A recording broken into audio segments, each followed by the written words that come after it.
అందరికీ నమస్కారం అమ్మ. నేను ఒక స్త్రీని అనుకోండి. తల్లి దయచేసి మీకు 2 చేతులు జోడించి మిమ్మల్ని ఒకటే అడుగుతున్నాను తల్లి. మీరు ఇంకోలా మాత్రం అర్థం చేసుకోవద్దు. అమ్మ, అనవసరంగా మీరు అక్రమ సంబంధాలు పెట్టుకొని మీ జీవితాలు పాడు చేసుకుంటున్నారు తల్లి. ఈ అక్రమ సంబంధాలు ఎన్నాళ్ళు నిలవు తల్లి. ఎన్నాళ్ళు ఇది మన చివరిదాకా మన గొట్టెక్కించదు. ఎందుకంటే మన అవసరం వాళ్ళకు ఉందని చెప్పి వాళ్ళు మనల్ని ఓడుకుంటారు. అది అయిపోయిన తర్వాత మనల్ని ఎక్కడ విసిరి పడేస్తారో తెలియదు.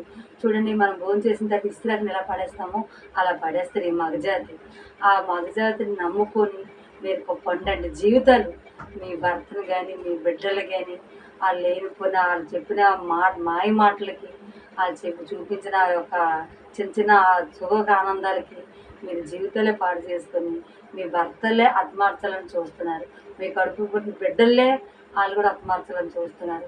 తప్పమ్మా, అలా చేయొద్దు తల్లి. తల్లి అంటే మాతృదేవో భవ. తల్లి అంత ప్రేమించాలి. భర్త అంటే కష్టంలో సుఖంలో మంచిలో చెడ్డలో మన చేయి పట్టుకొని మన చివరి వరకు అడవరకు మనల్ని తీసుకెళ్తాడు మన భర్త. అలాగని చెప్పేసి ఈ ఒక చెత్త మగాలతో స్నేహాలు చేసి మీ జీవితాలు ముగించుకొని అటు ఎవరికి చెందక ఆడ అవసరం వాళ్ళు ఓడుకుని అవసరం తిరిగి మనకి ఒక తిరుపు నిద్రలో పడేస్తే ఆ తర్వాత మీ లైఫ్ ఏమవుతుంది, మీ జీవితం ఏమవుతుంది ఒక్కసారి అర్థం చేసుకుంటున్నారు. అసలు ఏం జరుగుతుంది సమాజంలో ఒకసారి కనిపిస్తున్నారు తల్లి. భర్తలు తీసుకెళ్తున్నారు, ఇక్కడ మాయ మాటలు చెప్పేసి ఒక తల్లి ఏమో డ్రమ్లో కప్పెట్టేస్తుంది, ఒక తల్లి ఏమో ఊరేసి చంపేస్తుంది, ఒక తల్లి ఏమో ఇంకేదో యాక్సిడెంట్ చేయించేస్తుంది.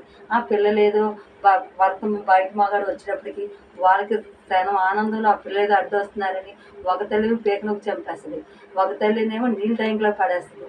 ఇవన్నీ ఎందుకమ్మా? ఒక్కసారి నేను స్త్రీని, నేను ఒక ఆడదాన్ని, ఒకప్పుడు ఒక తల్లిని, ఒక భర్తకి భార్య అని తిరిగి ఒకసారి మీలో మార్పు తెచ్చుకోండి తల్లి. జీవితాలు పాడు చేసుకోకండి. ఎందుకో పనికిన బ్రతుకులు బతుకుద్దమ్మా. నలుగురిలో గౌరవంగా మర్యాదగా బ్రతికే బతుకు చూసుకోండి తల్లి. మీ అందరి చేతులు నమస్కరించి అడుగుతున్నాను నాన్న.